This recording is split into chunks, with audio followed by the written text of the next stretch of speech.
Hello everyone, welcome to episode 2 of the Tatami Room titled Hell's Paradise or Jigokuraku, inspired by both one of my favorite animes that came out earlier this year and the typhoon that happened this past week, which I'll be talking about in just a second. My name is Martin and I hope you're all doing well. I'll be your host for today. First, before I get into the typhoon and just the daily life section of the podcast, I wanted to preface my situation in the JET program a little bit. I don't think I elaborated on that as much as I should have in the first episode. So for those wondering, the JET program, the Japan Exchange and Teaching Program, is one that hires English-speaking graduates, university graduates. I think you need at least a bachelor's degree, and they bring them over to Japan for a paid position to teach English. As much as we teach English, our role is also to be a sort of cultural ambassador. A lot of JETs are placed in quite rural settings, so it's important to show the kids and the people in those areas that there's sort of a life outside of the town or the prefecture or the country that they're born in. I think JET is one of the larger language exchange programs or teaching exchange programs around the world. I think this year there's like 6,000 JETs all across Japan. Placement, as in where they put you, is not really... I mean, you have a couple choices or preferences, but that doesn't mean you're going to get them. I ended up in Nishino-Omote, and I certainly didn't have it selected as an option initially, but here I am. A little bit more about Nishino-Omote. Nishino-Omote is the northernmost city or town on the island of Tanegashima, and it is I thought it was a small island, but it's a decent size. I think like 50 kilometers in length and a little bit smaller, 10 to 15 kilometers in width. I'm approximating here, but so it's a smallish island, and it's in the very southern, southwestern tip of Japan, in the Kyushu region. It's about a 90-minute ferry ride off of Kagoshima City. So that's kind of what the JET program is and where I'm staying at. I apologize for not making that a little bit clearer in the first episode. But with that out of the way, let's dive into the daily life section, starting with the typhoon. And I apologize if there's any kind of static in the background. I think my air conditioning is doing its job right now, so hopefully that doesn't become an issue. But yeah, let's get started.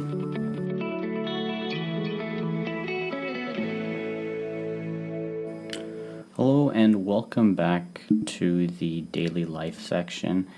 Before I begin, I just wanted to add on to the JET section that I discussed previously for a little bit. I wanted to say that the contract is for at least 1 year, but you have the option to extend for 5. So with that out of the way, this section or this episode's daily life part will have 3 sections. One about the elephant in the room, the typhoon. One about just kind of finding my rhythm, being able to work out, stuff like that. And another one will be a little bit of the social life that I've experienced here while in Japan. So let's get started. First of all, with the typhoon, let me just start by saying I have never experienced a typhoon, hurricane, whatever you want to call it.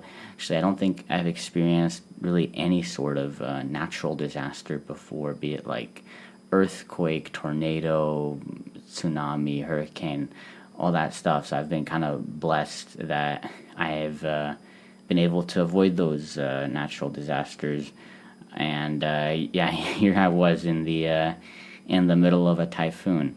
I think so the typhoon, it kept getting closer and closer, and first there's no sun, it was kind of bad weather, then it was raining a little bit windy, and then the day before the typhoon, the wind started picking up quite a bit, as well as pretty heavy rains as well. And then on Wednesday was the day that the typhoon was in full force. And what that meant was very fast winds and a lot of rainfall. I didn't really get any photos because I couldn't really take good photos from my apartment. I have one video where the bamboo outside my house is just kind of going side to side. It was pretty extreme. I think at one point there was like 5 inches of rainfall in a 24-hour period, so that was a lot. The rain was coming down in sheets. Luckily, and I kind of asked around before the storm started with my coworkers, like my house the apartment that I'm in, it's made out of concrete, and so they're like, you should be fine. Also, they're saying that if there's like a flood, that I'm up on a hill, sort of, so it shouldn't be too much. I don't think I'd have to evacuate or whatever. But just in case, I was prepared. I had a 10 liter plus another like 2 to 1.5 liter kind of water prepared, just in case like power or water went out. Power did end up actually going out. It flickered a little bit, but the electricity always kind of stayed, even though the typhoon was in full force. Just like power goes out for 5 seconds and then it was back on, which was nice because all my refrigerated goods survived, and so it was kind of less of a hassle to deal with. But yeah, overall, I knew I was gonna be all right. Only one kind of minor issue that occurred is I had a little bit of a leak when I came back on. So Tuesday I still went to work, and the typhoon was the strongest Wednesday. But by Tuesday it was already kind of picking up, and there was already heavy rains. And I noticed that through this little like fan in my bathroom, there was water kind of trickling in. It's like a little ventilation fan, but I was able to kind of think of a unique solution, or I don't know how unique it is, but I just turned the fan on and kept it on, and that way the water wasn't able to blow in and come through. So problem solved, and I was able to clean up the spill. It wasn't too bad. Overall, though, even though like rationally I knew I was going to be all right, like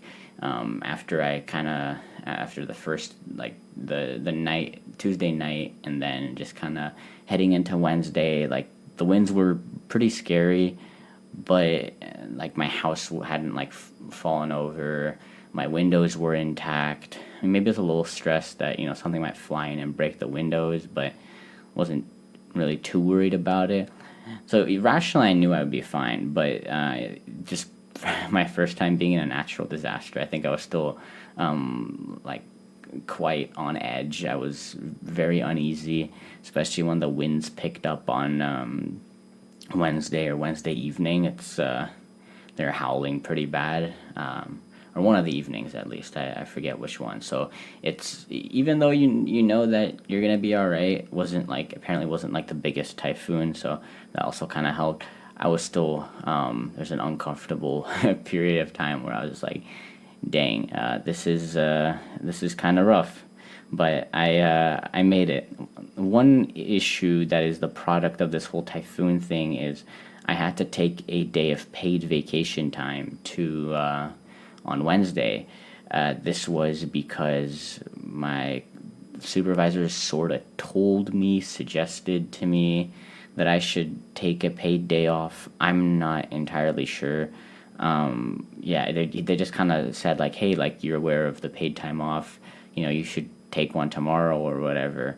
And so then I kind of took it that he didn't want to drive me. And then this guy, he was already not technically supposed to be my driver, my direct supervisor. He was like one rung above in the ladder, my direct supervisor was out sick this week, so I didn't have really anyone to call for a ride in on Wednesday. So I was like, okay, I guess I'll take a paid day off. Like, it's a little bit interesting to me that they didn't. There's no typhoon day in Japan. Like, you better be prepared to use a paid day off if you want to stay home during the typhoon. Otherwise, you got to show up. So that's interesting. But it's all right. Apparently, I found this out later from someone who works on the island, who speaks English, and they're American. They're saying that companies in Japan can legally tell you when to take up to half of your paid days off.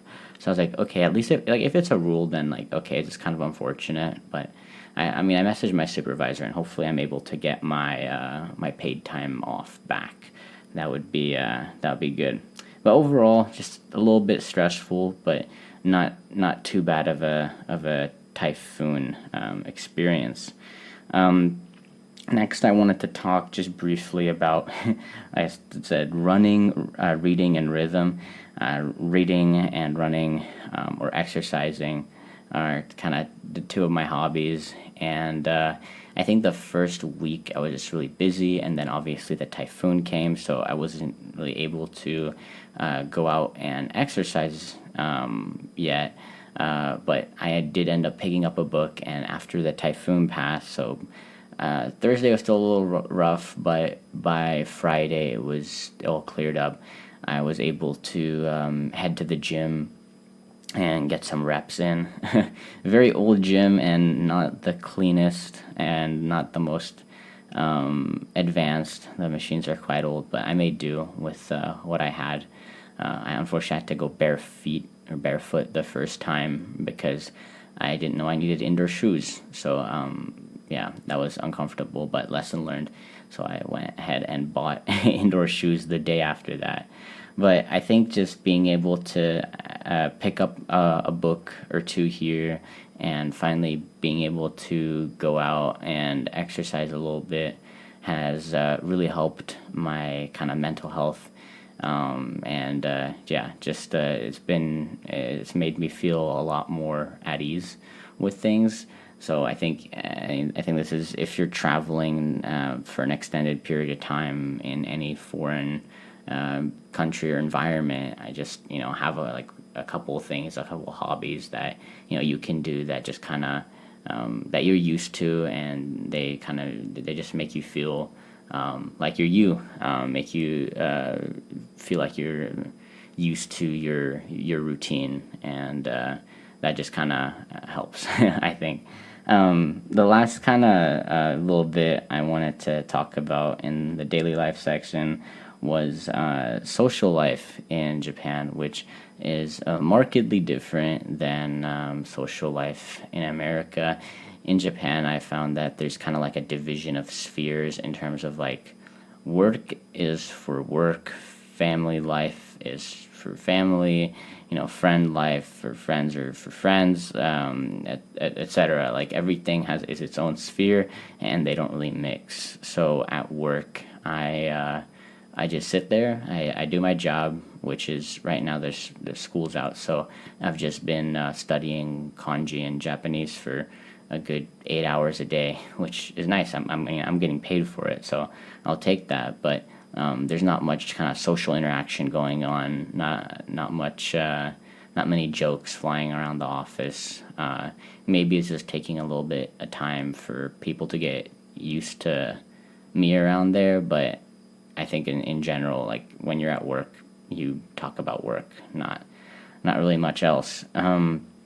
Which it was. I kind of expected it, or I've heard about this before, but it was still a little jarring to me because I'd worked in a coffee shop back in Seattle, back in the States, and when I was working there, we usually had one or two baristas on bar, and when there weren't any customers or we weren't that busy, we were always having a little bit of banter, just cracking jokes here and there, inquiring about personal details, which in Japan is kind of a a no-go. So that's been kind of an interesting feature of like social life to me. However, where you do socialize more, where you meet new people or get to know the people that you're working with more, is when you go out for drinks. So it's been kind of that's something that's been surprising or interesting to me as well. But yeah, when you're out drinking, and I've drank with my coworkers a couple of times, then yeah, that's when they open up and you get to ask some more personal questions, or they ask you some more personal questions, and you kind of get to know them a little bit better. So yeah, the drinking time is the time for that, which it's a little unfortunate because ideally, you don't want to be drinking too much, and drink responsibly, everyone. But that's just kind of the way it is around here. That being said, when you are out drinking, I went out for drinks just by myself the other night, and you can definitely have a couple of adventures that wouldn't really be possible in the United States, or other places for that matter. It can get really interesting really fast. I'm not going to incriminate myself any further, but suffice to say that after one night out, I ended up with a skateboard. So now I'm skateboarding, which I've never skateboarded before. We can kind of add that to the list of things that I didn't think I'd really do, but I've kind of started to while I'm in Japan. So I think that's kind of it for the daily life section. I'm going to talk a little bit about some current events next. If you have any questions about the typhoon or anything that I've said, or comments, maybe I misspoke, then I apologize. But please reach out to me. And I think my email should be visible, or you can just direct message me on Instagram or Facebook.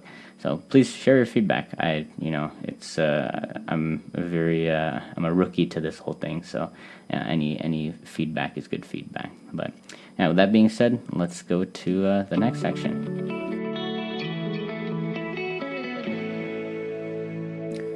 All right, everyone, welcome back to the current events section of this week's Tatami Room. I'll be discussing a rather somber topic this week, which is why America's life expectancy is so low.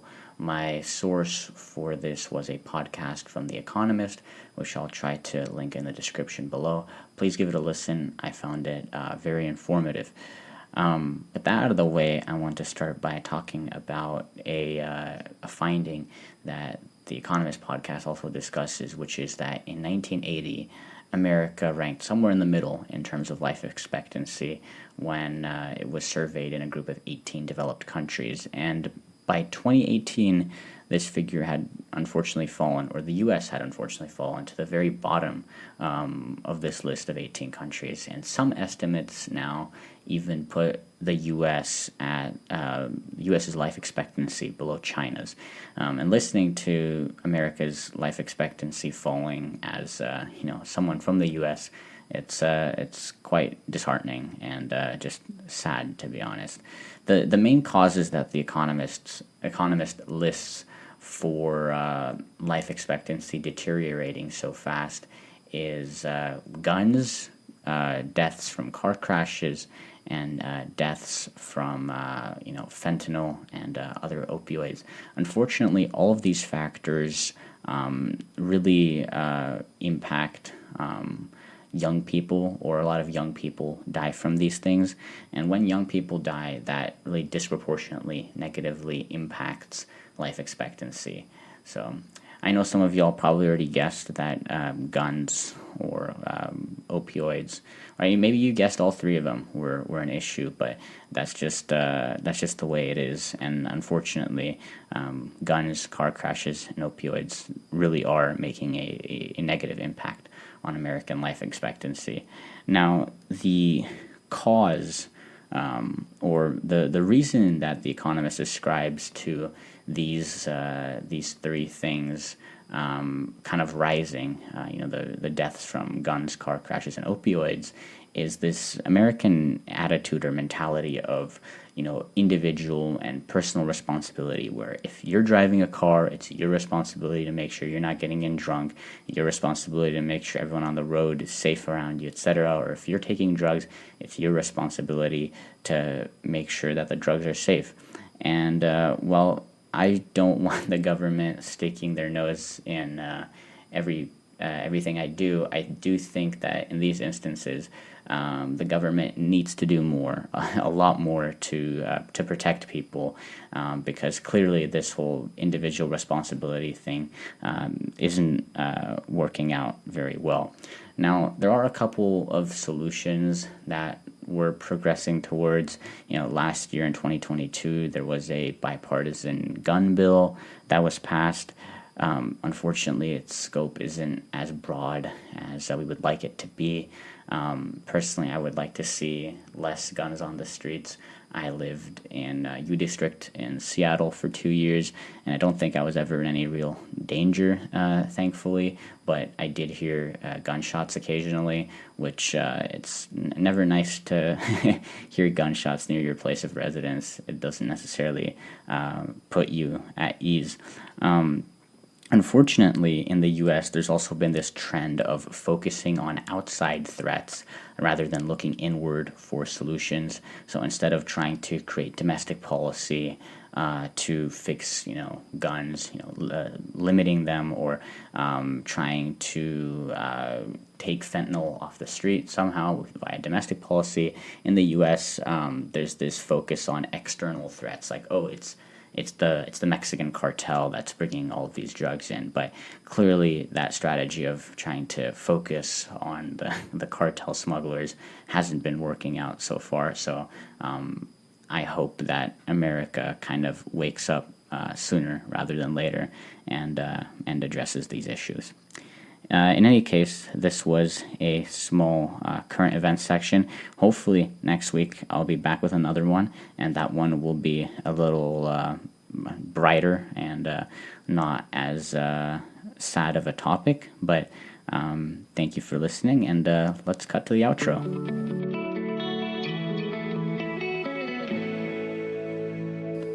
All right. Thank you to everyone who has made it this far into episode 2 of Tatami Room. Before I get to my favorite sections, which are the stat and word of the week, I wanted to briefly shout out my friend Ria for her contributions to the podcast. Without her, the podcast would be in shambles. So thank you, Ria, for all your suggestions. With that out of the way, time for the stat and the word of the week, which the stat of the week is actually a range. It's 1.4 to 2.2 inches, which is the size of the Japanese rhinoceros beetle. Apparently, and correct me if I'm wrong as I read this online, but the rhinoceros beetle is a popular pet for young boys in Japan. Now, the reason this is the stat of the week this week is I've been finding a lot of bugs, thankfully not inside my house, but as I've been wandering the streets of Nishinomote, and one of them was actually this fairly large rhinoceros beetle, which I'd only ever seen in like picture books and maybe a zoo once, but I found it was kind of fun. I was able to pick it up, and I made sure it was on its way. But I've been able to see a rhinoceros beetle, a stag beetle, and this bug that looked like a stick. So I've been finding a lot of cool bugs around here. I don't know if it's a pleasant surprise. It's definitely been a surprise though, so far. Now on to the word of the week, and I apologize. I'm cheating. I'm giving y'all 2 words, so I hope that is a positive rather than a negative. But the first one, they're kind of interrelated, is honne, which is someone's true feelings and desires, while the other word is tatemae, which is like a facade or someone's like publicly acceptable attitude. And I think this ties into this week's episode well, because I talked about your social life and how you have the separation of spheres and whatnot. And tatemae is what someone has when they're working, or whatever, it's publicly acceptable demeanor and whatnot. But when you're out drinking with the lads, that's when you can get to see a little bit more of people's honne, or kind of like true feelings and desires. So those are your two words of the week, honne and tatemae. In any case, thank you so much to everyone who joined and listened all the way to the end of this week's episode. This is episode 2 of Tatami Room, Hell's Paradise, Jigokuraku, or the Typhoon episode. Again, thank you so much for tuning in and giving it a listen. I'll be back next week with hopefully another exciting episode. But yeah, until then, take care and have a wonderful week. Bye-bye.